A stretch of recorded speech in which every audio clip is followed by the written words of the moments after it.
네, 안녕하세요. 이제 오늘은 그 적시 생산 시스템, 저스트 인 타임, 이 도요타에 대해서 이제 해보겠습니다. 이 그 도요타가 전 세계 그 테슬라가 이제 나오기 전까지 그 전 세계 자동차 시총 그 1위인 기업이었거든요. 근데 우리나라는 아무래도 그 일제 식민지다 보니까 차가 잘 안 팔리는 것 같고요. 어쨌든 전 세계에서 도요타라는 그 일본 자동차 기업이 한때는 그 테슬라 이전까지는 1등이었다. 전 세계 1등이었다. 근데 그 이제 그 도요타에 대해서 이제 그 배우는 겁니다. 그 일본이 그 미국을 2번 쳐들어갔다고 하거든요. 그러니까 미국이 다른 나라한테 침공을 당한 적이 없습니다. 근데 이제 일본이 유일하게 2번 쳐들어갔다고 해요. 근데 첫 번째가 이제 진주만 진짜 이제 무력을 행사해서 들어간 거고, 이제 두 번째가 경제적으로도 침공을 했다고 하거든요. 그게 이제 도요타의 자회사인 그 럭셔리 브랜드 있잖아요. 렉서스. 그걸로 미국을 쳐들어갔다고 합니다. 그것도 엄청 잘 팔렸대요, 미국에서. 그래가지고 그 이제 일본의 그 이제 도요타라는 그 이제 회사, 그 도요타라는 그 기업이 이런 시스템을 도입했기 때문에 아무래도 뭐 전 세계 전 세계 그 시총 1위로 갈 수 있었겠죠. 그래서 이 적시 생산 시스템이 이제 해보겠습니다. 이제 어떤 식으로 해서 이제 회사가 잘 됐는지 이제 보시면은 그러니까 여기 저희가 앞서서 했던 거 그 요 공급 사슬 관리 있죠. 이 공급 사슬 관리도 약간은 결국에는 좀 일맥상통하거든요. 공급 사슬 관리도 결국에는 좀 불필요한 재고를 좀 줄이자라는 그런 약간 목표가 있거든요. 이것도 결국엔. 근데 궁극적으로 그쵸? 궁극적으로 재고를 좀 줄여보자. 그러니까 뭐 소비자가 주문량 변동이 원자재 공급자한테까지 가면서 서로 더 이렇게 재고를 더 보유하려고 하다 보니까 그런 효과가 있다 보니 채찍 효과가 있다 보니까 그런 거를 좀 줄이자라는 차원에서 이제 공급 사슬 관리를 이제 하는 거잖아요. 그런 것처럼 여기 그 적시 생산 시스템, 저스트 인 타임 이것도 결국에는 재고를 줄이자는 게 목표고요. 그래서 그 재고를 줄이려면 가장 좋은 거는 재고를 안 만들어 놓으면 됩니다. 그러니까 미리 만들어 놓지를 않으면 돼요. 그러면 재고가 없잖아요. 미리 만들어 놓지 않고 저희 왜 그 식당에서 밥 먹다 보면 뭐 배달의 민족, 페민 막 이런 거 들리시잖아요. 이제 들리면은 그때 부랴부랴 음식을 세팅을 막 해서 준비를 해서 재빨리 딱 올려놓으면 그 배달의 민족 기사님들이 후다닥 가져가셔서 빠르게 이제 처리를 해주시잖아요. 그렇게 하겠다는 겁니다. 도요타도 그렇게 하겠다라는 거예요. 차 고객으로부터 주문이 들어오면 감사합니다 이러면서 바로 만들어 버리는 겁니다. 차를. 그게 이제 목표였던 거고요. 그렇게 해서 재고를 좀 줄여보자. 그래서 저희가 여기 막 예측을 했잖아요. 이게 이제 예측을 했었고 첫째 날에 예측을 했었고 그러니까 예측을 해서 생산 계획을 어떻게 보면 JIT는 할 필요가 없는 거예요. 그쵸? 내년에 경기가 좋아질 거야. 이제 경기 좋아질 거야. 지금 뭐 돈이 많이 풀렸어. 막 이러면서 이제 그래가지고 그 사람들이 자동차를 많이 살 거야. 막 이랬어요. 그러니까 우리 많이 만들어주자. 예측을 해서 지금 추세도 상향이고 이제 상승 추세고 그러니까 경기가 상승 추세니까 우리 만들어 놓자. 그리고 뭐 생산 계획을 짜가지고 뭐 MRP 막 ERP 그런 거 해가지고 우리 뭐 많이 만들어 두자. 막 이런 식으로 한다는 게 아니라요. 그냥 가만히 이렇게 대기 타고 약간 긴장된 자세로 있다가 여보세요? 차 지금요? 알겠습니다. 하고 전화 끊자마자 바로바로 만들어서 따다다다 해서 주겠다라는 겁니다. 이렇게 팔고 싶은 거예요. 그래서 여기 보시면 이제 소비자가 주문하면 만든다. 예측해서 미리 만들어두는 게 아니다. 주문이 들어오면 재빨리 만들어서 이제 소비자에게 주겠다라는 마인드로 보시면 됩니다. 그래서 또 여기 보시면 여기 풀 시스템적 사고라고 적혀 있고요. 적시 생산 시스템은. 그리고 MRP는 만들면 팔린다는 이제 푸시적 사고라고 적혀 있습니다. 그러니까 이 MRP는 그 메터리얼 그 리콰이어먼트 플랜이었잖아요. 자재 소유 계획이잖아요. 그래서 MRP는 자재 소유 계획을 짰어요. 만약에 그 어그리게이트 그 총괄 생산 계획을 짜고 그 다음에 주 일정 계획 MPS 짜고 그리고 이제 MRP 자재 소유 계획을 짰어요. 우리 올해 몇만 대 만들기로 했으니까 계획을 짰네요. 그러면 계획을 짰다라는 건 이미 그 기본 가정이 소비자들이 올해 우리 자동차를 10만 대 사줄 거야, 소비자들이 사줄 거야 라고 계획을 짜서 그 수요 예측을 해서 그만큼 물건을 잘 만들어야 하니까 총괄 생산 계획도 짜고 자재 소요 계획도 짜서 그 만들겠다라는 겁니다. 근데 만들 때 계획대로 자재를 기계에 밀어 넣는 거예요. 그래서 푸시 해가지고 푸시가 밀다잖아요. 밀다. 자재를 막 기계에 밀어 넣는 겁니다. 빨리빨리 이렇게 밀어 넣 그러니까 들여온 원자재를 기계에 계속 밀어 넣는다. 꾸역꾸역 팔릴지 안 팔릴지 모르는 상황에서 그냥 푸시 해서 만들어 내놓는 겁니다. 근데 적시 생산 시스템은 이런 게 싫었던 거예요. MRP 같은 이런 푸시적 사고가 싫었던 겁니다. 그래서 그러니까 MRP처럼 팔면 어떤 변수에 취약해질 수가 있잖아요. 만약에 외부 변수가 공장은 잘 만들어내고 있었는데 갑자기 뭐 전쟁이 터졌어요. 전쟁이 터져서 미사일이 잘못 날라와서 공장에 맞았습니다. 뭐 그럴 수도 있죠. 그리고 뭐 원유 가격이 상승했어요. 뭐 예기치 못한 테러가 발생했습니다. 뭐 또 뭐 코로나가 발생해서 사람들이 집 밖으로 안 나가요. 그럴 때 보면 자동차 매출에도 영향을 미칠 수 있겠죠. 이제 그런 것처럼 수요가 갑자기 어떤 외부적인 변수로 인해 다 씨가 말라버릴 수가 있습니다. 그러니까 이러면 재고가 쌓여 있으면 거기 먼지가 쌓이고 또 매출이 안 일어나고 또 그 재고 관리해야 되고 그 재고 먼지 안 새게 한 번씩 닦아주기라도 해야 될 거 아니에요. 그리고 또 회사가 갑자기 또 임금을 못 주고 뭐 그러다 뭐 파업하고 뭐 막 이게 막 난리가 나니까 이거 이렇게 하지 말자. 우리 이렇게 하지 말고 그냥 재고를 한번 안 남게 한번 해보자. 라고 해서 근데 재고가 안 남게 하려는 방법은 딱 하나입니다. 안 만들어야 돼요. 그래서 결제가 들어오면 그때 주문을 넣어준 사람에게 정말 빨리 만들어서 주면 되자. 그러면 이제 해결이 되죠. 그래서 그 주문이 들어오면 그 내가 전화를 받고 자재를 빨리 내 쪽으로 땡겨와야 되겠죠. 풀 당기다. 그래서 자재를 내 쪽으로 전화를 받고 끊자마자 빨리 자재 갖고 와. 빨리 자재 갖다 줘. 빨리 자재 갖다 줘. 라고 해서 당겨와. 이런 느낌입니다. 그래서 그쵸. 풀 시스템적 이런 게 사고라고 합니다. 자재 회사한테 빨리 나한테 자재 좀 갖다 줘. 라고 해서 자재를 당겨오는 거예요. 자재를 당겨온다. 그래서 재빨리 작업을 하겠다. 그래서 푸시는 계획대로 푸시하자. 계획대로 푸시. 밀어 이런 거고요. 기계에 원재를 밀어놓고 빨리 만들어버려. 그리고 이제 풀 시스템적 사고는 주문 들어왔어. 빨리 자재 빨리 갖고 와. 해서 내가 자재를 끌어당겨 와서 생산을 재빨리 이제 시작을 해보겠다라는 겁니다. 그래서 요거 풀 시스템적 사고는 적시 생산 시스템이고 푸시적 사고는 이제 MRP다. 요것도 하나 알아두시면 좋습니다. 그래서 따라서 재고는 이제 적을수록 좋은 것이다. 재고는 낭비다. 이제 라는 이런 이제 표현이 나오게 되는 거고요. 그러면 결국에 어떤 식으로 해서 그 저스트 인 타임을 할 거냐? 라고 했을 때 이제 그 소규모 로트 요게 이제 나옵니다. 이 소규모 로트가 여기 그 괄호 안에 생산 묶음 규모를 줄인다라고 써져 있는데요. 이게 그러니까 만약에 한 번에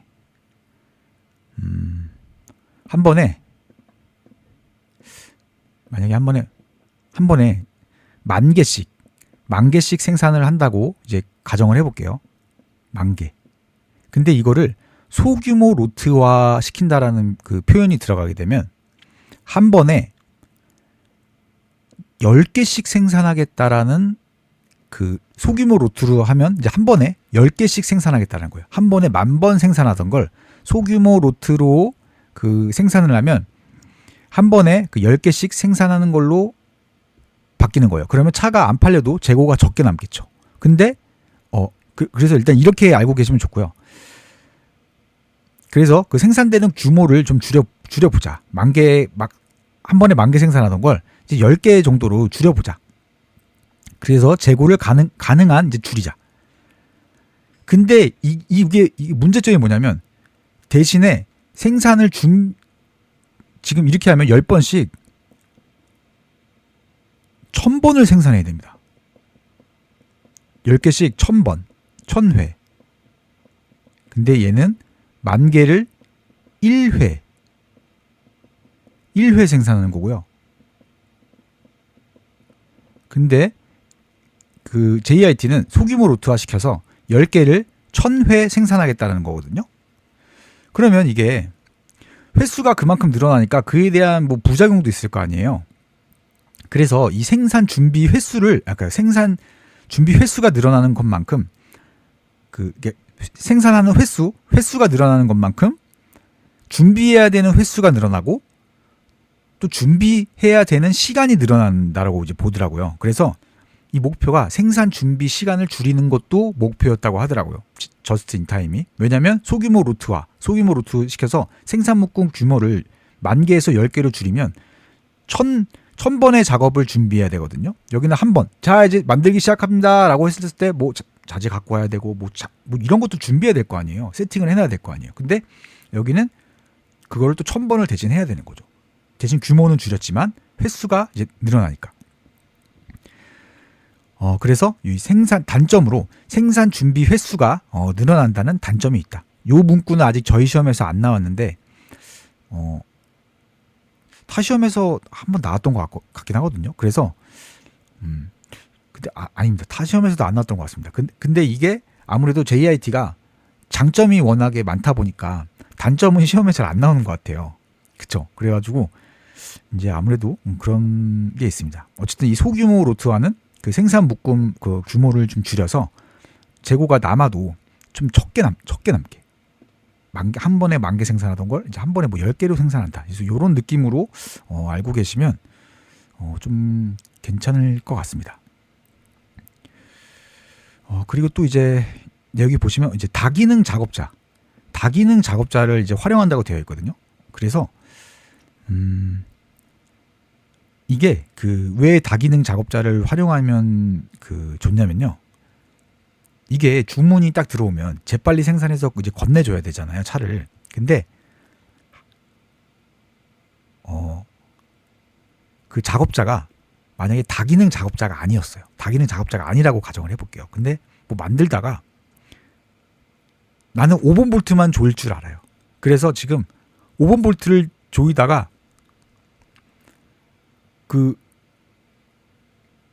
조이다가 뭐가 망가졌어요. 근데 나는 수리는 또 몰라요. 나는 조이는 것만 할 줄 알지. 그 조이는 기계가 망가졌을 때 그거를 그 자리에서 그 즉시 수리를 못하는 작업공이에요. 나는 다기능 작업자가 이런 식으로 가정을 해볼게요. 그래서 나는 조이는 것밖에 못해. 아니면은 그 6번 볼트 옆에서 6번 볼트 조이는 사람이 잠깐 자리를 비웠어.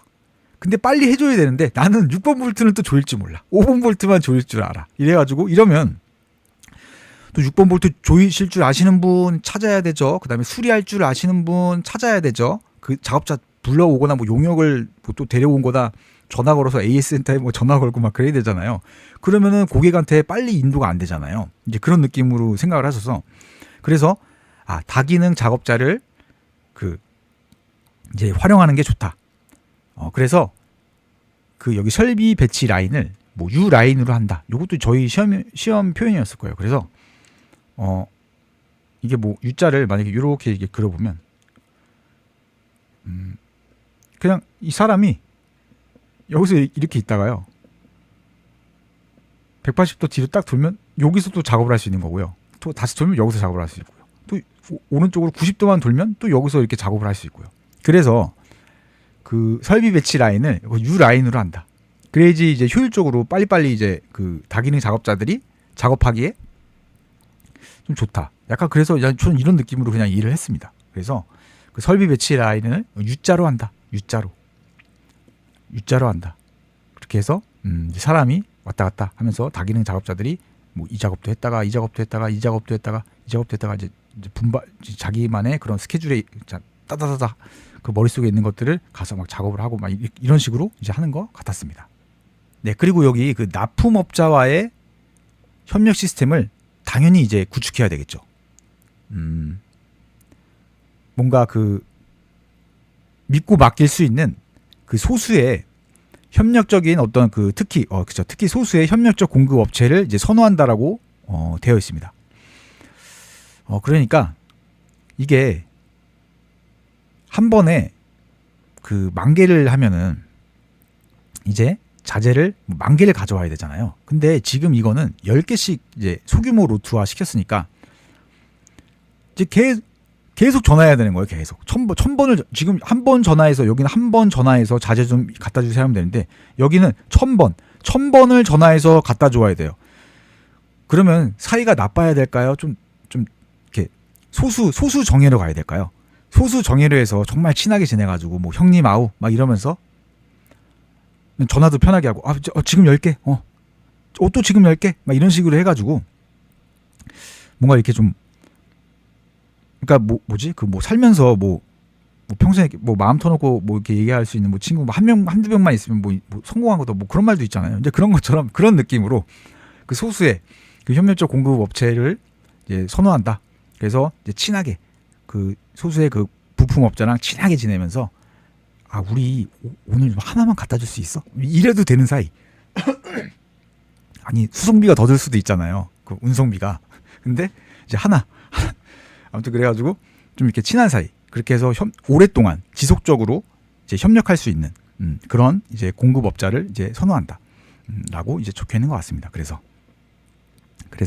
이제 납품업자와 협력 시스템을 구축하고 특히 소수의 그 협력적 공급업체를 선호한다 이제라고 적혀 있습니다.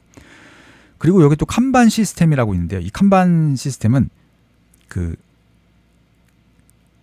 카드라고 해요. 카드 그쵸? 카드 이제 그 일종의 그 카드로서 그 뭐 자재나 부품이 필요하다 라고 생각하는 그 카드를 생각하시면 될 것 같아요. 그래서 이 카드를 통해서 카드에 뭐가 막 이렇게 적혀져 있을 거 아니야. 그래서 내가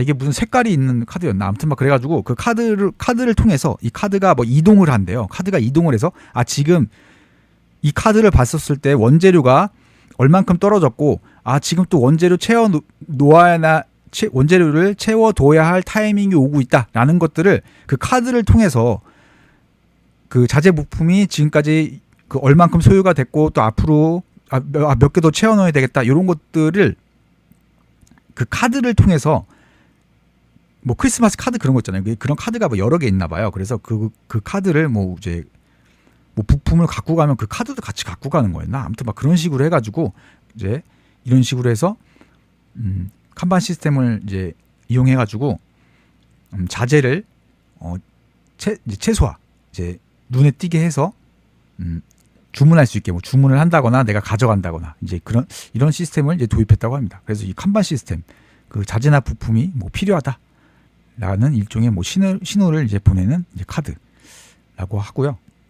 이제 이것도 저희 아마 시험 표현이었을 겁니다. 그리고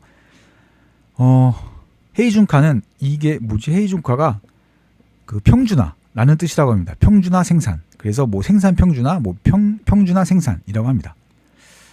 그리고 이 포케요케는 그 실수를 뭐 방지하는 프로그램으로서 일종의 그 저희 산화완전 2과목에서 그 풀프루프 있잖아요. 풀프루프. 인간이 뭐 실수. 이제 실수에도 사고가 안 나게 해주는 뭐 그런 시스템들. 그래서 이런 뭐 포카요케도 인간의 그 실수를 방지하는 어떤 뭐 프로그램을 이제 의미한다고 기억해 두시면 될 것 같습니다. 그리고 안도는 뭐 등이라고 하더라고요. 등. 그래가지고 그 제품을 만들다가 뭔가 막 불량하다 이러면은 그 이제 그 등이 켜져가지고 그 등을 이제 일본말로 뭐 안돈이라고 하나 봐요. 그래서 그 등이 막 반짝반짝 켜지면서 작업자들한테 뭐 널리 알려주는 그런 역할을 했다. 네, 뭐 그런 것 같습니다. 그래서 그쵸. 각 공정이 뭐 정상적으로 돌아가는지 아니면은 정상적으로 돌아갈 때는 뭐 만약에 뭐 초록색 램프가 흐르다가 갑자기 뭐 빨간색으로 바뀐다거나 그 뭐 고장이 났다라는 뭐 표시를 해주는 뭐 그런 걸 것 같아요. 네, 그러면은 이제 적지 생산 시스템 그 기출 문제를 풀어보도록 하겠습니다. 네, 이제 24년 기출 문제고요. 이제 보시면 JIT 시스템의 장점에 해당되지 않는 것은 장점입니다. 그래서 한정된 수의 공급자, 그쵸? 소수 협력 업체, 그리고 친밀한, 그쵸? 유대관계의 형님 아우 하면서 한 개 좀 갖다 주세요. 그리고 미래의 수요 예측에 근거한 기본 일정 계획을 달성하기 위해 이미 수요 예측을 했다라는 게 좀 이상하네요. 위에 종속 품목의 양과 시기를 결정, 이런 거 안 할 겁니다. 그쵸? 이런 거 안 할 거예요. 왜냐면 주문이 들어왔을 때 제 뜻 딱 만들어서 팔겠다라는 뜻이니까. 그리고 JIT 생산으로 원자재 제공품 제품의 재고 수준을 줄인다. 그쵸? 이게 목적이죠. 목표고. 그래서 그 유연한 설비 배치와 다기능공의 작업자 수를 줄인다. 아니죠. 유연하게 설비 배치를 하고 어디든지 가서 막 이동해서 작업할 수 있게 하고 다기능공 작업자의 수를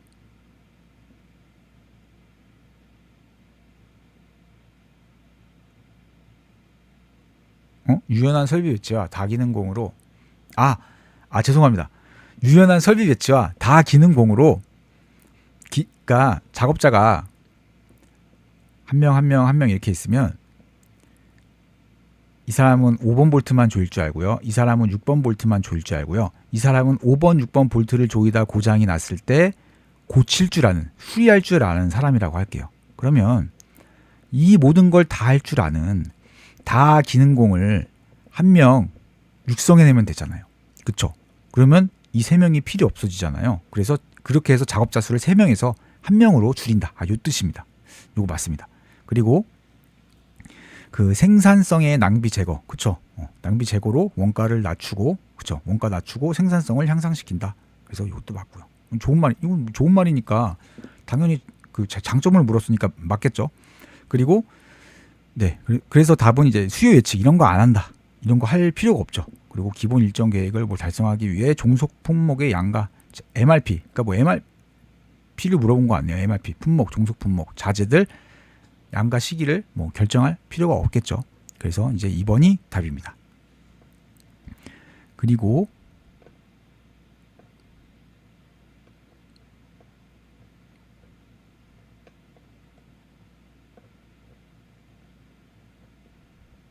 네, 요거 22년 기출이네요. JIT 생산 시스템의 특징에 해당하지 않는 것이고요. 부품 및 공정의 표준화. 이거는 뭐 당연히 이렇게 해야 되지 않을까요? 표준화를 비표준화? 이건 좀 말이 안 되는 것 같고요. 그리고 공급업자와 원활 협력 이거 맞고요. 다기능 맞고요. 채찍 효과는 거기 SCM 그 공급 사슬 관리죠. 그래서 발생 이것도 이런 거 아니죠. 발생할 이유가 없죠. JIT에서는. 왜냐하면 수요가 들어왔을 때 실질적으로 수요가 들어왔을 때 딱 그것만 최대한 생산을 해서 팔아보겠다라는 거니까 채찍 효과가 발생할 수가 없습니다. 채찍 효과가 발생하려면 예측을 해야 돼요. 예측. 근데 JIT는 예측 자체를 안 하니까 채찍 효과라는 게 발생할 수가 없겠죠. 그래서 이제 3번이고요. 칸반 시스템 활용 맞고요. 그래서 이제 여기 이제 넘어가고요. 그리고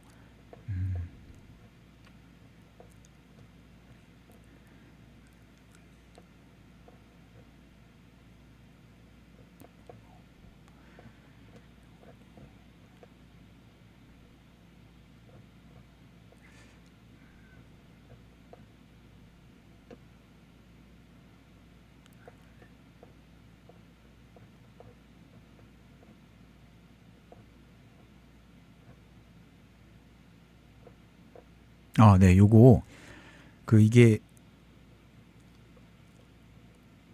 네, JIT 생산 방식에서 제거 대상으로 그쵸, 제거 대상으로 지시한 낭비에 해당하지 않는 것. 이게 아직 그 저희 시험에는 안 나왔는데요. 이 7대 낭비 유형이 있습니다.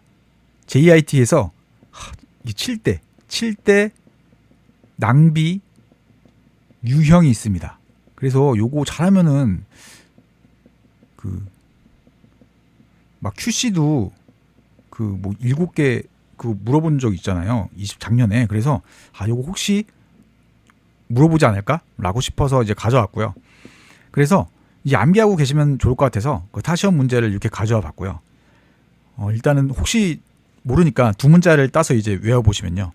그 제 근육이 과대해져서 운동 불가.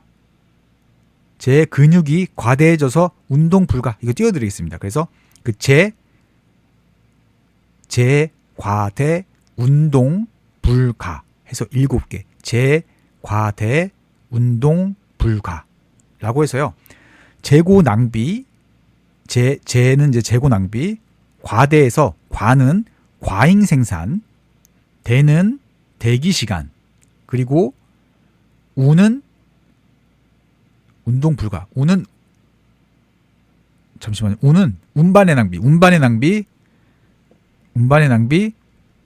그리고 동작의 낭비. 그리고 불가는 불량의 낭비.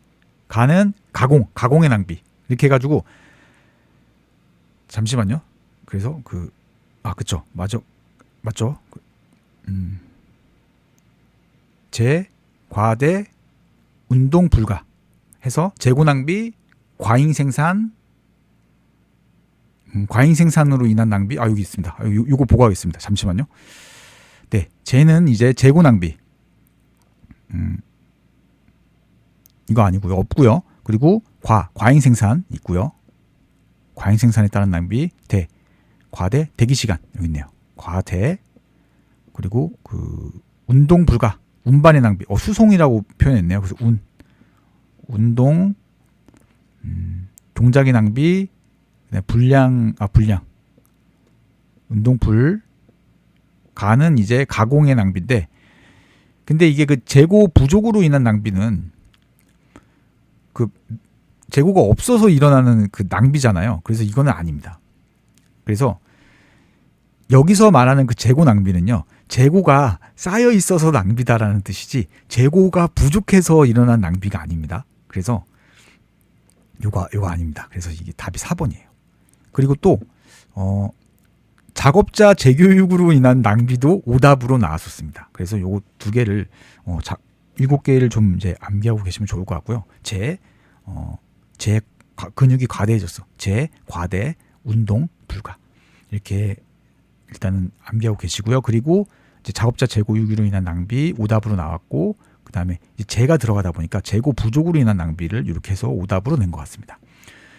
그래서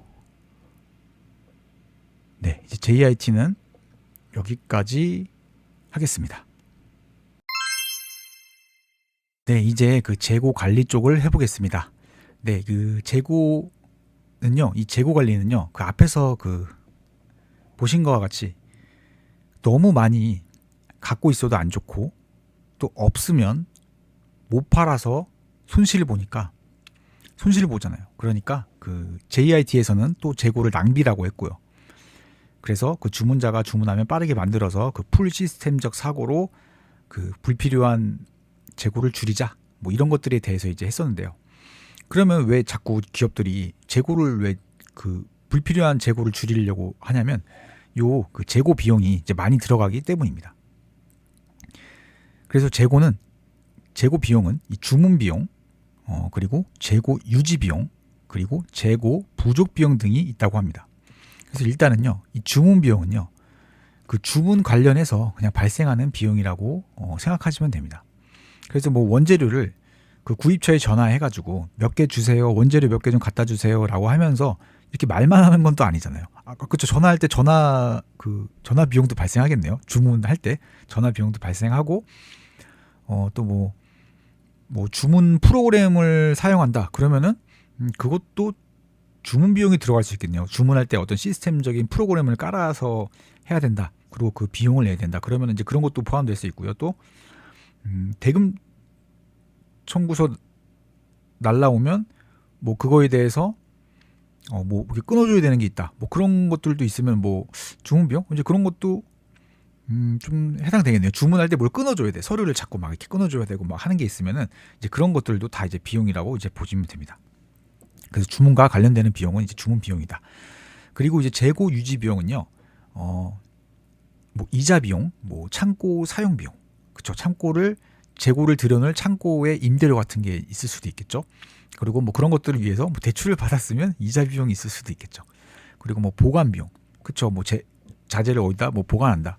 그리고 뭐 자재 취급 비용, 뭐 자재를 취급할 때 만약에 뭐 재고가 유지하고 있는데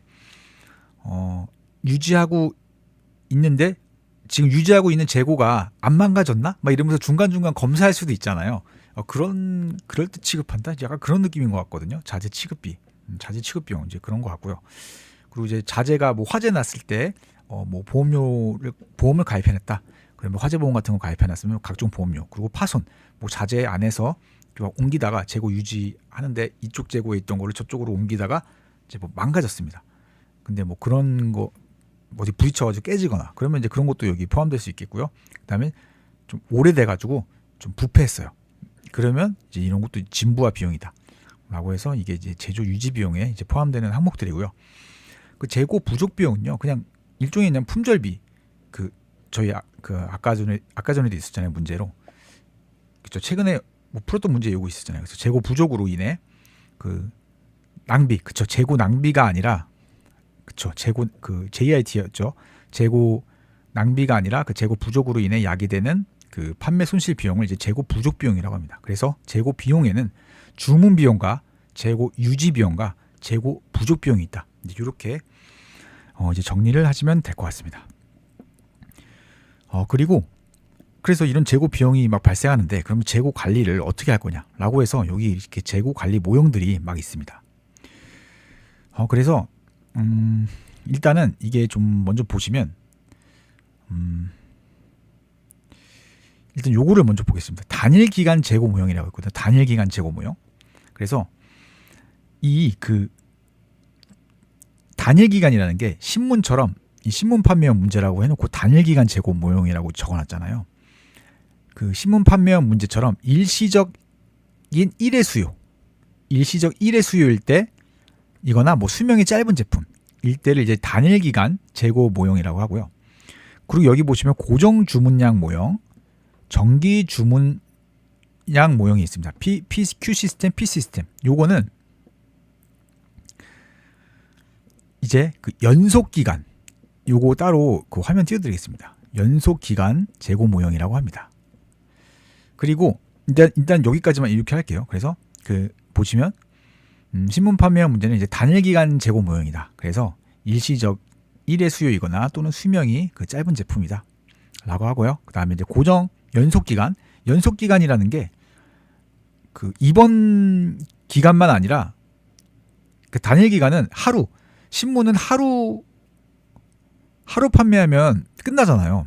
그렇기 때문에 일시적 1회 수요잖아요. 그날 신문이니까. 그래서 이제 신문 판매 문제는 이제 단일 기간이고, 연속 기간은 오늘뿐만이 아니라 내일도 쓸 수 있는 그런 뭐 재고 막 그런 거예요. 내일도 쓸 수 있고 그 다음 날도 쓸 수 있고 그 다음 날도 쓸 수 있고 연속 기간으로 계속 이어서 이제 쓸 수 있다라는 이제 그런 느낌으로 이제 보시면 됩니다.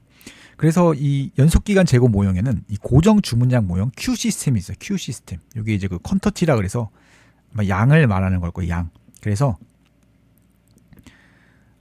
보시면 재고 수준이 미리 정해진 재 주문점에 도달 시 일정량을 계속 주문하는 겁니다. 만약에 재고가 막 떨어지다가 재고가 10개 남으면 무조건 30개 주문 이렇게 가는 겁니다. 그래서 30개 주문하는 겁니다. 그래서 뭐 또 쓰고 있다가 30개가 또 오면 또 더해지겠죠. 더해져서 또 막 쓰다가 또 제 주문점이 10개라고 설정해 놓고 10개가 오면 또 30개 주문 이런 식으로 하는 겁니다. 그래서 일정량을 주문하니까 Q 시스템이라고 하고요. 그 다음에 정기 주문량은 이제 P 시스템입니다. P 시스템. 이 정기 주문은 재고 조사를 월말에 한 번씩 해가지고 월말에 재고 실사를 해서 부족한 수량만큼 주문을 하니까 이 부족한 수량이 계속 변화하잖아요. Q는 계속 변동을 하죠. Q가 뭐 이번 달 말일에 재고 실사해 보니까 50개 부족해서 했고 다음 달에는 재고 실사해 보니까 40개가 부족했네. 그렇게 되면은 이 단가는 똑같을 거란 말이에요. Q는 변동을 하지만 이 재고의 단가는 똑같기 때문에 결국에 전체적인 금액이 매달 바뀔 거란 말이죠. 주문 금액이. 어떤 달은 50개 주문할 거고 그 다음 달은 40개 주문할 수도 있고 그 다음 달은 100개 주문할 수도 있고 그래서 이제 총 가격이 변해서 그래서 P 시스템인 것 같습니다. 그래서 그 정기 주문량 모형은 그래서 그 이제 재고를 조사 실사를 해서 부족한 수량만큼 주문을 하기 때문에 결국에 주문 금액이 계속 달라지니까 그래서 이게 P 시스템인가?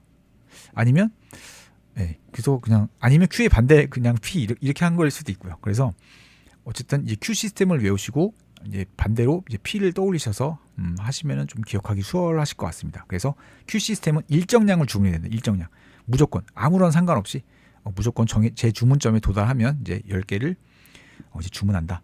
이제 그렇게 알고 계시면 될 것 같습니다. 그래서 단일기간 재고 모형으로 이제 신문 판매원 문제가 있고요. 그리고 이제 그 고정 주문량 연속기간 재고 모형으로 이제 그 연속기간 재고 모형으로 고정 주문량 모형과 정기 주문 모형이 있다. 그리고 그 기준이 하나가 더 있는 것 같거든요. 근데 그거는 조금 이따가 다 하고 나서 말씀을 드리겠습니다. 그때 또 다시 한번 정리해 드리겠습니다. 그래서 이제 다음으로 넘어가서 이제 ABC 그 재고 관리를 보겠습니다. ABC 재고 관리할 때는 A, B, C, D 떠올리셔서 D가 데키라는 사람이 ABC 재고 관리를 주장했다라고 이렇게도 좀 사람 이름도 그냥 하시는 김에 알고 계시면 괜찮을 것 같고요. 그래서 이제 보시면 여기 파레토 법칙에 근거한다라고 써져 있습니다. 이 파레토 법칙이 파레토가 사람 이름인데요. 이게 이탈리아 경제학자 분이에요. 그래서 이분이 그 저희 그 8020 법칙 아시죠? 그 법칙을 만들어낸 사람입니다. 그래서 이탈리아의 자국의 자기 나라의 그러니까 인구의 20%가 그러니까 어떤 결과의 80%의 원인은 20%다라고 이제 한 거예요. 그래서 그 이탈리아 인구 20%가 이탈리아 전체 나라의 그러니까 부자, 그 어떤 부의 척도 그런 거에 80%를 갖고 있더라. 그러니까 뭐 이탈리아 전체 땅에 80%를 20%의 이탈리아 인구가 가지고 있더라. 뭐 부동산을 뭐 그런 식으로 이제 그 주장을 했나 봐요. 그래서 되게 이제 유명해졌고요. 8020 법칙이 그래서 이제 파레토 법칙으로 이제 이분의 이름을 따서 이제 파레토 법칙으로 이제 불리게 되고요. 8020 법칙이라고 하고요. 그래서 어떤 전체의 80%는 전체의 그 20%에서 발생이 된다. 그래서 여기저기 정말 뭐 많이 쓰입니다. 뭐 예를 들면은 뭐 맞는지 모르겠지만 그 라면 N사에서 전체 매출의 80%는 아마 신모모랑 매주 일요일에 그 요리사 되잖아요. 모두 다. 그래서 그 요리사 그 두 개가 아마 담당할 수도 있습니다. 그리고 뭐 또 예를 들면은 그 은행에서 그 은행의 그 전체 수익의 80%는 어쩌면 그 20%의 사람들이 담당하고 있을지도 모릅니다. 그러니까 보통 이제 그 저 같은 범인들은 그 뭘 뽑아야 되잖아요. 뭘 뽑고 기다려야 됩니다. 번호표를 뽑아서 기다려야 돼요. 언제 절 불러줄지도 모릅니다. 언제 띵동하면서 제가 가야 될지도 모르고 기다려야 되지만 가끔 가다가 그냥 사무실로 직진해서 들어가시는 분 혹시 못 보셨나요? 뭐 VVIP 막 이런 분들은 그냥 당당하게 편하게 들어갑니다. 어디 사무실로 그 옆에 뭐 이상한 공간이 있어가지고 뭐 층이 다를 수도 있어요. 그래서 그분들은 그 들어가면은 정말 90도 인사하고요. 제가 이제 어쩌다가 나오는 분을 봤거든요. 나오는 분을 뵀는데 엘리베이터까지 따라가서 심지어 창구에서 근무하던 분들도 그 한두 분 나가서 같이 90도 폴더폰으로 인사를 하더라고요. 엘리베이터까지 마중 나가가지고. 그래서 사은품도 줍니다. 뭐 테팔 후라이팬이었거든요. 뭐 테팔 후라이팬에 저 깜짝 놀랐습니다. 나는 번호표 뽑고 기다리고 있는데 저분은 이제 저런 이제 그 대우를 이제 받잖아요. 그만큼 이제 자금을 많이 자기네 은행에 맡겨주고 금융상품에 이제 가입을 해주니까 그런 걸 거 아니에요. 그래서 뭐 그런 것도 있고요. 그래서 또 뭐 백화점도 이게 듣기만 한 건데 그 무슨 VVIP가 되면은요 그 안 돌아다닌답니다. 돌아다니지 않고요. 어디서 이렇게 커피를 마시면서 그 카탈로그를 이렇게 보고서 요거랑 요거 좀 볼 수 있을까요? 이러면은 갖다 준대요. 그거 보라고. 그런 것도 있대요. 그래서 그분들이 아마 백화점 매출의 80%를 이제 담당하고 이제 계신 20%들의 분들이겠죠. 그래서 뭐 이런 식으로 해서 근데 정말 많이 쓰입니다. 근데 이걸 그 데키라는 사람이 ABCD에서 데키라는 사람이 이게 재고도 똑같아 이러는 거예요. 재고도 8020이었어 이러는 거예요. 그래서 아니 그게 무슨 말이야 이러니까 여기 보시면 파레토 법칙에 근거해서 이게 저희 시험 기출 표현이거든요. 그 재고의 품목수와 재고 금액에 따라 중요도를 결정한대요. 이게 뭔 말이지? 그리고 재고 관리를 차별적으로 시행함. 이거는 알겠죠? 차별적으로 시행을 하잖아요.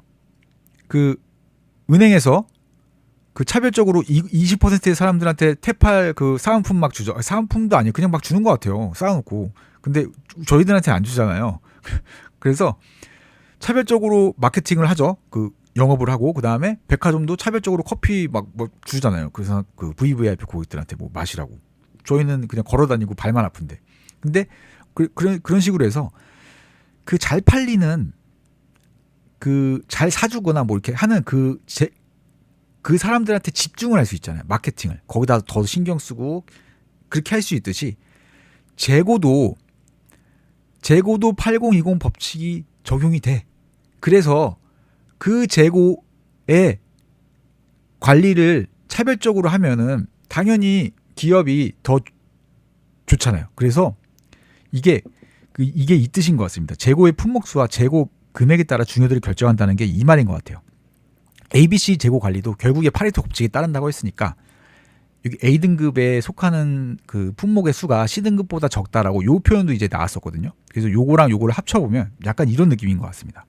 그래서 보시면 만약에 회사 전체의 부품이 이제 그 100개가 있다라고 해볼게요. 그러면 그리고 이 100개의 회사 그 재고 전체 비용은 이 100개 곱하기 뭐 100을 해서 너무 적으니까요. 100만 원. 이 전체 100개의 재고 금액이 100만 원이라고 해보겠습니다. 100만 원. 100만 원이라고 하면은 이 100만 원에서 20%에 해당하는 100개에서 20%에 해당하는 20개. 이 20개의 재고가 이 전체 재고 주문 비용 중에서 80만 원을 차지하더라. 그러니까 이 재고의 품목수와 이 재고 품목수와 재고 금액에 따라 그렇죠. 재고 금액 높죠. 재고 금액은 높은데 요건 수량은 적죠. 그래서 8020 여기다 이제 8020을 적용한 거잖아요. 8020을 적용했을 때 이제 이렇게 된다라는 겁니다. 그래서 이거에 따라 중요도를 결정. 그래서 A등급 얘가 이제 A등급인 부품이다.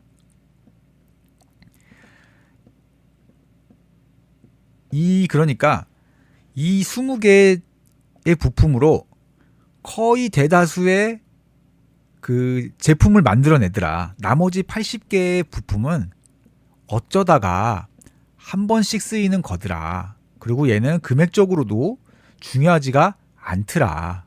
20만 원밖에 안 할 테니까 100만 원에서 이제 80만 원 빼면 20만 원 되잖아요. 그래서 이렇게 해서 ABC를 적용하는 것 같았습니다. 그래서 ABC 등급인데 이제 B는 그냥 그 빼버릴게요. 계산을 이렇게 했으니까 빼서 이제 AC 이렇게 하면 이제 A 등급 그 품목수와 재고 금액에 뭐 중요하잖아요. 여기가 확실히 중요해 보이잖아요. A가. 그래서 요거 8020 법칙에 따랐을 때 이렇게 된다. 재고도 이렇게 되니까 그러면은 차별적으로 이제 재고 얘를 차별적으로 이제 관리를 하려면 어떻게 해야 되냐면 그렇죠. 엄격하게 이제 신경을 곤두서주고 관리해야 되는 여기다. A 등급에 있는 그 재고다. 그래서 A 등급은 로트의 크기를 줄인대요. 그 저희 로트 그 JIT에서 했었잖아요. 로트 단위 묶음 생산을 줄인다. 그러니까 이것도 주문 주기를 그저 짧게 해서 로트의 크기를 줄여서 주문 주기를 짧게 하는 거예요. 그래서 20개인데 20개에 해당하는 요 부품들은 그 20개에 해당되는 부품들은 뭐 만약에 뭐 볼트 뭐 너트 이런 거라고 해볼게요. 볼트 너트는 뭐 많이 이 볼트 너트가 정말 많이 쓰이더라. 이런 부품들은 당연히 잘 관리를 해줘야 되니까 로트의 크기 수를 줄여서 주문할 때 주문 주기도 좀 짧게 하고 해서 로트의 크기를 그 줄이면 주문 주기가 짧아질 수밖에 없죠. 왜냐하면 100개를 주문할 걸 20개로 주문해버리면 5번이나 또 주문해야 되잖아요. 근데 같은 기간 동안에 100개를 한 번에 주문하다가 쪼개서 20개씩 나눠서 주문하면 같은 기간 동안에 5번을 더 주문해야 되거든요. 그래서 주문 주기가 짧아지죠. 짧아졌죠. 주문 주기 짧아지면서 재고 회전율도 당연히 높아지겠죠. 여기 재고가 쌓여있지 않고 뭐 선입선출 막 그런 거 있잖아요. 그래서 막 재고가 이렇게 뭐 진부화되지 않게 회전이 계속 되니까 뭐 신선한 볼트너트, 그죠? 뭐 신선한 볼트너트를 써보자. 회전율을 높여가지고 뭐 하루 지난 볼트너트 그 뭐 산소 닿으면은 뭐 이런 거 뭐 녹슬지 않나요? 오랫동안 녹슬면 뭐 그렇지 않나요? 그래가지고 잘 모르는데 아무튼 뭐 녹슬 수 있다. 그래서 우리는 신선한 볼트를 써야 된다. 이게 중요하니까. 그래서 그 이제 A 등급 그리고 B 등급은 이거는 뭐 쓰지도 않으니까 그냥 적절하게 관리하자. 뭐 그런 거겠죠. 그래서 그 이제 A 등급은 엄격하게 관리해야 되기 때문에 로트의 크기를 줄여서 주문 횟수를 늘려서 그쵸. 주문 횟수를 늘리는 거니까 주문 주기가 짧아지겠죠. 그리고 또 재고 회전율을 높이면서 그쵸 타이트하게 관리하겠다 라는 겁니다. 그리고 이제 그 여기 그 경제적 주문량 EOQ라는 게 있습니다. 그래서 그 이제 EOQ가요. 여기 개념을 보시면 재고 유지 비용은 우상향하고 이 그래프를 하나 좀 알아두셔야 될 것 같습니다. 그리고 재고 주문 비용은 우하향한다. 그 합을 그래서 우하향하는데 그 합의 총 비용 곡선에 최소화하는 주문량이 EOQ다. 그리고 총 비용선은 이제 U자형이다. 주문량 이제 총 비용선 U자형이다. 이렇게 보시면 될 것 같습니다. 그래서 이제 그려보면요, 이제 이렇게 되는 겁니다. 이렇게 있고요. 여기가 이제 Q, 그 다음에 얘가 뭐 P, 코스트로 할게요. 비용, 재고 비용이니까 C로 하겠습니다. C 코스트 이렇게 해가지고 재고 유지 비용은 우상향할 수밖에 없죠. 왜냐하면 만약에 자동차 재고가 한 대 있다고 해볼게요. 자동차 재고 유지 자동차 한 대를 이제 한 대, 죄송합니다. 한 대. 여기 이제 한 대라고 하면은 한 대만 닦으면 돼요. 근데 100대래요. 100대. 100대면은 당연히 재고 유지 비용이 더 많이 들어가겠죠. 이거는 이제 상식적으로 이제 아시겠죠. 그리고 이제 재고 주문 비용은 우하향합니다.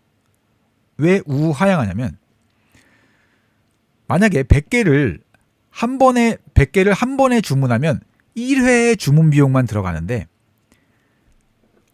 한 번씩 주문을 하면 한 번씩 주문을 하면 이거 어떻게 설명해 드려야 될지 모르겠지만 그 주문 비용이 그쵸 한 번에 많이 주문하면 주문 비용이 적게 드는데 하나씩 주문하면 이제 많이 든다. 이제 그 뜻입니다. 그래서 이 재고 주문 비용은 이제 주문이 많아질수록 앞에 것에 비해서 적게 주문했던 것에 비해서 주문량이죠. 그 주문하는 양이 많아질수록 점점 감소한다. 이렇게 생각하시면 될 것 같습니다. 그래서 이 재고 유지 비용과 이 재고 주문 비용, 그렇죠? 재고 유지 비용, 재고 주문 비용을 합쳐요. 합치면 이런 그래프가 나옵니다. 이런 이제 토탈 이제 코스트가 나오는데요. 나오면 총 비용이 이제 나오는데요. 이게 이제 총 비용 곡선이에요. 이 두 개를 합친 겁니다. 그래서 뭐 여기 있는 금액 요 숫자랑 여기 있는 금액 요 숫자를 뭐 합쳐서 올리면 여기 이렇게 되겠죠. 이렇게 되다 보면 이게 이제 U자형으로 쭉 그려지다 보면 여기가 최저점이거든요. U자형 곡선의 최저점. 이 최저점이 여기를 지나게 됩니다. 그러면서 여기가 이제 경제적 주문량인 EOQ가 됩니다. 총 비용 곡선 이 경제적 주문량과 다시 하겠습니다. 죄송합니다. 재고 주문 비용과 재고 유지 비용을 합한 총 비용 곡선, 요 총 비용 곡선의 최저점 여기 최저점 여기가 경제적 주문량이다. 왜냐하면 비용을 가장 적게 들여서 주문을 하면 아이고 경제적이다. 그래서 경제적 주문량이라고 이제 하는 겁니다. 그래서 여기가 경제적 주문량 EOQ다 라고 보시면 되고요. 그래서 이 EOQ를 구하는 요 산식이 이게 C분의 EDO 루트입니다. 그래서 D는 디맨드 연간 수요량, O는 오더 주문 비용, 1회당 이제 1회당 주문 비용, 그리고 C는 제품 단위당 재고 비용, 뭐 재고 유지 비용 이제 이런 것들이 이제 여기 들어갑니다. 그래서 요거는 이따가 기출 문제, 저희 그 갖고 온 문제 다른 타시험 문제 있거든요. 근데 그거 하나 이제 풀어보시면 이제 될 것 같고요. 그러면 네 이제 바로 이제 문제를 풀어보겠습니다. 네, 이제 23년 기출 문제고요. 재고량에 관한 의사 결정을 할 때 고려해야 하는 재고 유지 비용을 모두 고른 것이라고 했습니다. 유지 비용입니다. 보관 설비 맞겠죠. 그리고 생산 준비는 아닌 것 같고요. 진부화 맞죠. 오래돼서. 품절 비용은 재고 부족 비용이었죠. 그래서 리을은 확실히 틀렸고요. 보험 비용은 맞죠. 보험 비용, 뭐 화재 보험비 들어갔다. 그래서 기억 디귿 이제 미음. 그래서 이제 3번이 되겠네요. 생산 준비 비용은 그 뭐 생산을 이제 본격 생산을 하기 전에 뭐 재료 원재료를 갖고 온다라든가 미리 이제 세팅을 해놓는다든가 또는 뭐 기계의 초기 세팅 값을 뭐 오늘은 뭘 생산할 거니까 뭐 컴퓨터 연결해 가지고 뭐 기계의 세팅 값을 뭐 바꿔 놓는다든가 그런 데서 이제 발생하는 비용이니까 요건 재고를 유지하는 비용이 아니라 생산을 해서 뭐 재고를 만들어낸 과정에 있는 거잖아요. 그러니까 요거는 이제 아닙니다. 요거는 이제 전혀 뭐 관계 없는 거를 그냥 써놓은 것 같고요. 그래서 23년도 문제는 요거는 좀 이제 풀만했고요. 그리고 네, 22년 기출입니다. 재고 관리에 관한 설명으로 이제 옳은 것입니다. 그래서 재고 비용은 재고 유지 비용과 재고 부족 비용의 합이다. 뭐 하나 더 들어가야죠. 재고 주문 비용이 빠졌네요. 그래서 재고 주문 비용이 들어가야 되고요. 그래서 얘는 이제 틀렸고요. 그리고 일반적으로 재고는 많이죠.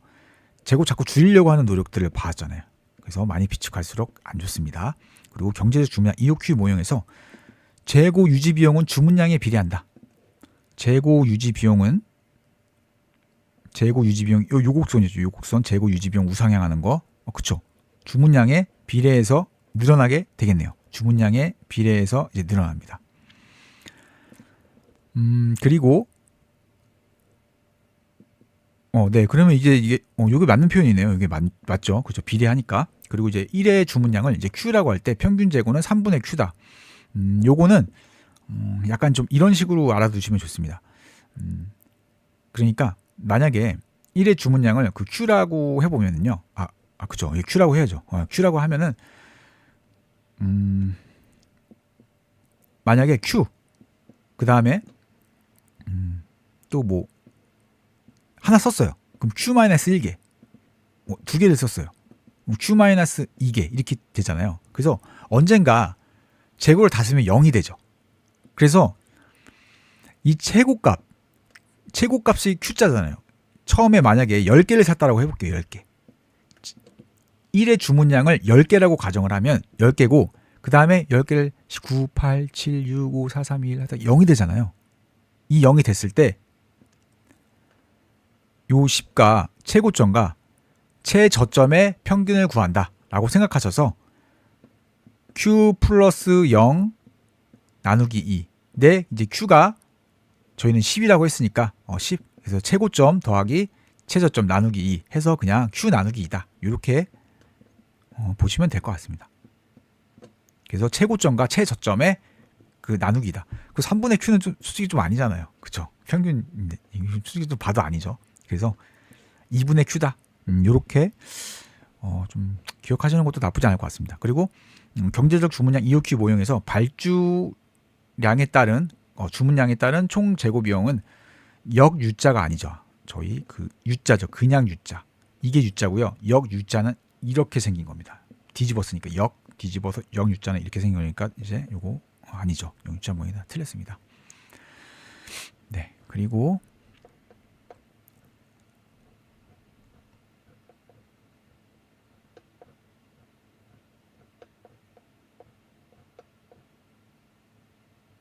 네, 요거 이제 보겠습니다. 그 재고 관리에 관한 설명으로 이제 옳지 않은 것입니다. 그 경제적 주문량 EOQ 모형에서 재고 유지 비용은 주문량에 비례한다. 이거 잘 나오네요. 이거 맞는 표현이었죠. 그리고 신문 판매원 문제에서 이 신문 판매원 문제가 확정적 재고 모형에 그 해당한다라고 있거든요. 근데 이게 그 재고 모형을 두 가지 기준에 의해서 나누는 것 같아요. 그러니까 첫 번째 기준은 저희 아까 했었던 그 단일 기간. 잠시만요. 그쵸. 단일 기간 재고 모형, 단일 기간 재고 모형. 그래서 일시적, 뭐 일회적인 수요, 아니면 뭐 지속적인, 뭐 연속적인 이런 기간에 걸쳐서 있는 거. 그걸 이제 Q 시스템, P 시스템이라고 했고요. 근데 이 기준에 의해서 뭐 일시적 일회 수요이거나 뭐 수명이 짧은 제품 또는 연속 기간 동안 뭐 해당되는 거, 이런 것들의 그 기준으로 나누는 게 하나 있고, 그 다음에 이제 확정적 재고 모형이랑 확률적 재고 모형으로 그 나누는 게 있습니다. 그래서 이 확정적 재고 모형이랑 그 확률적 재고 모형을 그 나누는 기준은 그 수요인 것 같아요. 내가 수요를 알고 있나? 내가 그 소비자들의 수요를 알고 있나? 라고 해서 확정적 재고 모형은 기업이 그 수요를 알고 있을 때.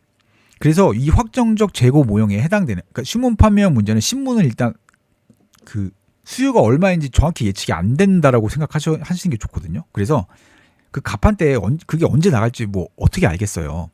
그렇기 때문에 그 이 확정적 재고 모형, 그렇다고 이게 또 확률적 재고 모형도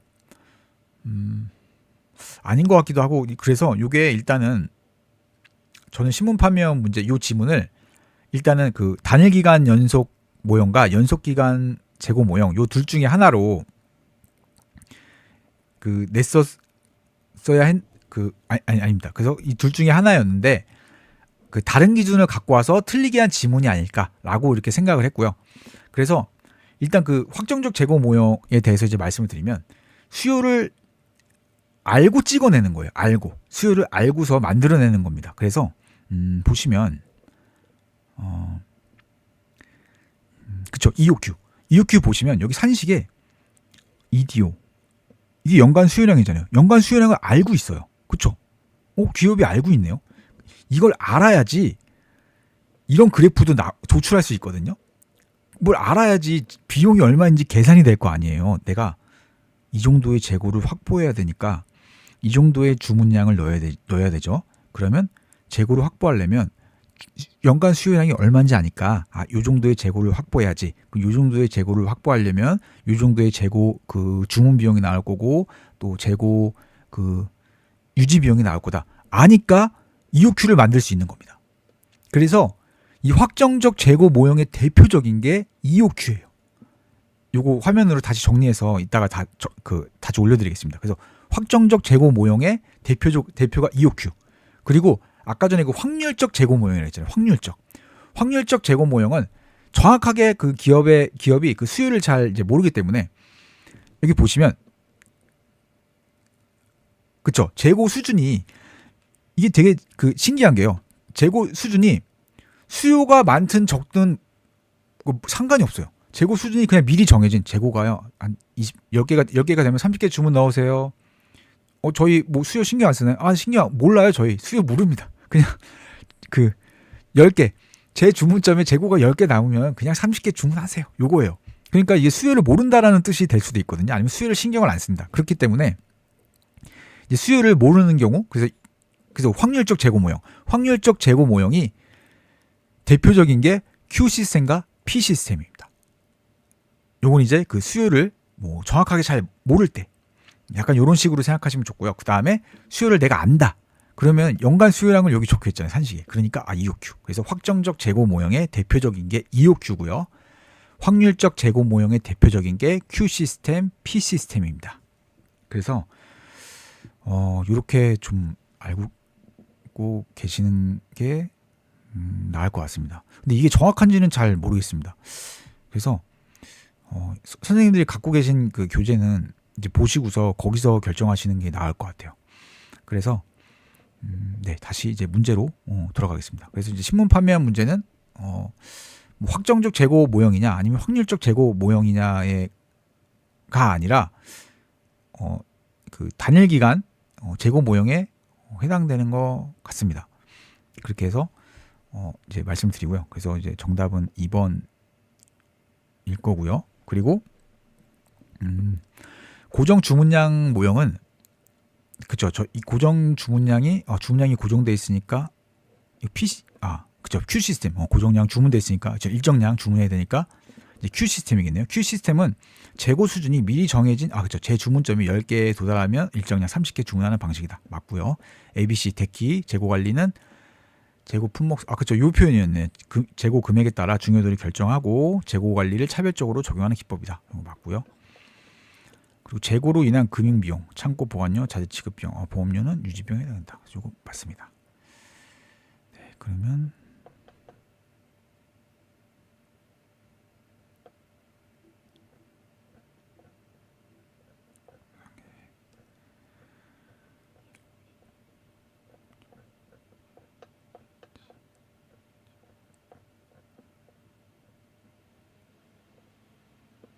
네, 요게 그 타시험 그 기출 문제였는데요. 이게 왜 갖고 왔냐면요. 저희가 이제 그 준비하실 때 요거만 이제 계산을 하시잖아요. 근데 그 시험에서는 요것도 같이 물었거든요. 근데 저희 시험에서도 요것도 또 같이 물을 수도 있잖아요. 이제 이런 거 나왔었으니까.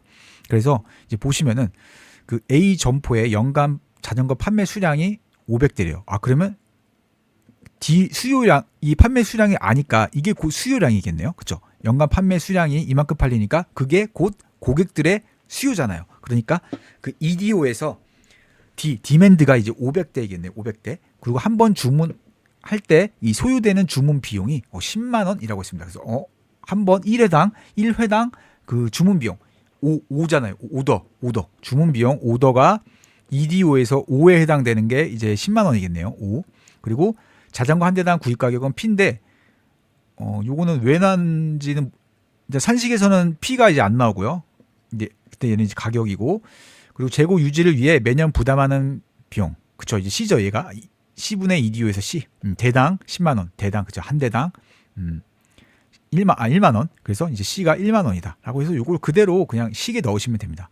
그래서 EOQ는 경제적 주문량을 루트 씌우시고요. 그 C 1만 원. 1만 원 분의 EDO D가 500이고요. 1회당 주문비용 ED 오더 그죠. 10만 원이네. 10만 원. 여기 1만 원, 10만 원 이렇게 하겠습니다. 다시 하겠습니다. 이거 1만 원 1만 원이었고요. 여기가 C가 1만 원 그리고 D가 500대 그리고 오더 비용이 10만 원 했어요. 1분의 2 곱하기 500 곱하기 10 하면은 만의 루트니까 100이겠네요. 100. 그쵸? 그래서 이 경제적 주문량이 100개예요. 자전거 100대예요. 자전거 100대씩 이제 주문을 하면 돼요. 근데 최적 주문 횟수를 물었습니다. 그래서 당황하시지 마시고 만약에 아마 가셔서 막 이런 거 나눠보고 해서 주문 횟수 다 구하실 수 있으세요. 그래서 그래도 혹시 미리 그때 거기서 시험장에서 당황하시는 것보다 이게 뭐지? 라고 당황하시는 것보다 그래도 답은 이제 찾으실 수 있거든요. 여기서 막 요거 나누고 또 막 하면 되니까요. 그래서 그리고 아니면 이제 상식적으로 주문 횟수잖아요. 주문. 근데 연간 500대를 팔아야 돼요. 근데 경제적으로 내가 주문량을 100개씩 주문하기로 했대요. 근데 500대를 팔 거래요. 그러면 몇 번 주문해야 될까요? 5번 주문하면 됩니다. 5번. 그래서 그 연간 수요량 나누기 EOQ가 최적 주문 횟수예요. 근데 요거는 그냥 약간 상식적으로 아니 내가 500대를 팔기로 했어. 근데 100개씩 주문을 하는 게 가장 경제적 비용이 적게 든대요. 그 재고 비용이 가장 적게 든대요. 그래서 100개씩 주문하기로 했대요. 그게 그리고 그 EOQ잖아요. 그거를 그러면 5번 주문하면 되겠네. 이렇게 그냥 상식적으로 이렇게 이제 알고 계시면 될 것 같습니다. 근데 이게 좀 시험장에서 모르는 단어가 나오면 자꾸 당황하게 되거든요. 그래서 요거를 미리 한번 딱 이렇게 생각을 해두시고 시험장 들어가시면 이제 만약에 운 좋게 진짜 나와주면은 당황하지 않고 이제 풀 수 있기 때문에 해서 이 문제를 한번 갖고 와봤습니다. 네, 그러면 네, 이제 다 했고요. 이제 나머지 7, 8은 이제 또 다음 영상에서 하겠습니다. 감사합니다.